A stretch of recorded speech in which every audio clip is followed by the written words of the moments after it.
I think there's a certain type of guy, Dr. Drew, that will be monogamous, make that choice because he realizes that relationship is good enough. It's great for him.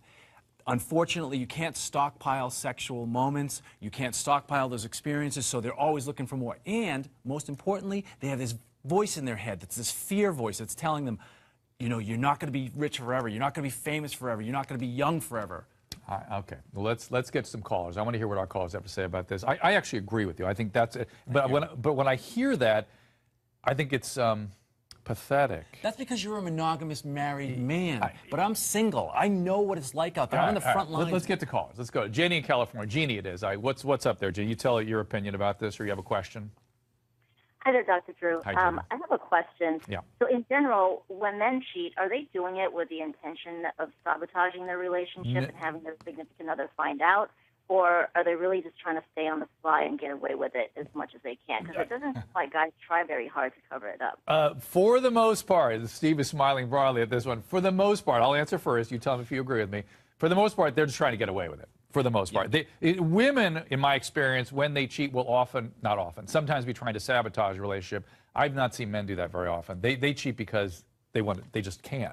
Yeah, and usually the funny, not the funny thing, but the odd thing is they don't usually feel bad about cheating, about the sex. They feel bad about getting caught. Right. Which is odd. So do they sabotage it? The more careless they are, yeah, I'd say they're being stupid, and maybe they're not consciously doing, but definitely subconsciously. And Jeannie, the thing that a lot of women have trouble getting their head around is that men dissociate sex and feelings commonly, and for women they all typically go together. I do have now Tanya Youngs Williams on the phone. She is, as I said, the estranged wife of basketball player Jason Williams, Huffington Post contributor. She wanted to weigh in. Tanya, what's the deal?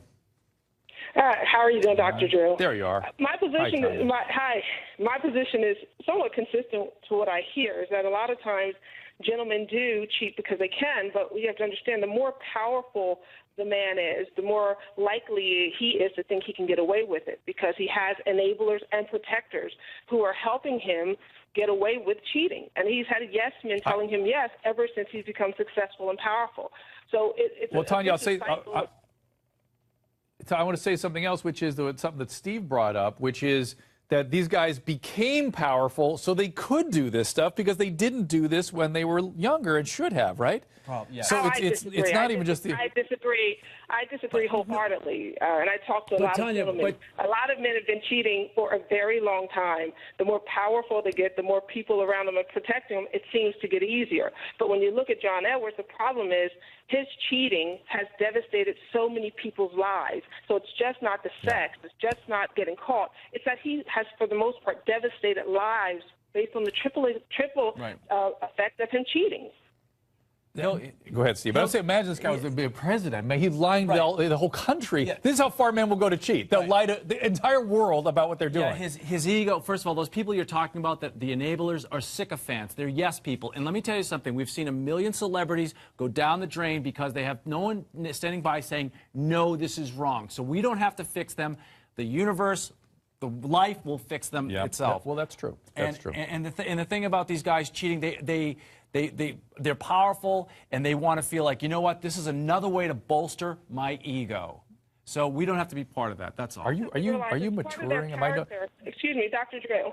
You have to realize Tanya. A lot of these men, part of their character traits is what made them successful. They're driven. They are passionate. They're determined. That's what made them successful. And that's the same things they use in these relationships. They influence these women and wield their power over them. And like I said, at the end of the day, they get what they want and throw everyone. Well, there she goes. Nice talking to you, Jenny. That was Tanya. But the fact is, that is a whole other part to this, which is, here, let's break it down very quickly. Is it why do the women participate with these men, which is what she was bringing up. Hold on a second. And I know that's always been your point of contention. Some men are sex addict alcoholics, and they're just acting out like crazy. Some men really don't care about hurting other people's feelings, and they're just cheaters their whole life. And some guys, as you said, I think where you're putting the lion's share of these guys, are into a population where they used to be they couldn't have access to this stuff, and with power and money, they have access now. Right. Yes. Okay. Let's get one more call in here. Jenny in Texas, go ahead. Yes, hi, Dr. Drew. Hi, Jenny.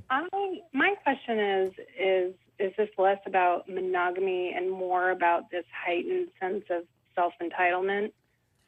good question. Go ahead. Well, first of all, men, you know, are not genetically programmed to be monogamous. That's not the way nature works, okay? And they do feel a certain sense of entitlement when they're powerful. They're figuring, why can't I have this? I have a bunch of people telling me how wonderful I am. Why do I have to stop at just having a lot of money and a lot of power and a lot of privilege? I want everything. It's selfishness. And again, it'll end up, you know, ruining their lives. Well, now let me ask you about you, because last time I talked to you about this topic, you seemed harsher on it. You seem more like defensive about men being able to cheat. I'm not defensive about men being able to cheat. I think that guys are programmed to desire more than one woman. Just like ladies look. You know you're looking at guys walking down the street wondering. You might not think the same way we do as men, but you do. It's natural. It's part of life. The fact of the matter is, you have to know the guy you're with, and the guy has to know himself and what he wants. I agree with that, and you can make healthier choices. Yes. And people look at any health parameter you wish. Men, particularly, are happier and healthier in monogamous relationships Right. sustained over time. They are. But it can't be a resistance like, I'm not going to cheat, I'm not going to cheat. Oh, that's like trying to white knuckle alcohol. I agree with That's you. right. I got to take a Okay, break. Steve, good. thank you for Thank joining us.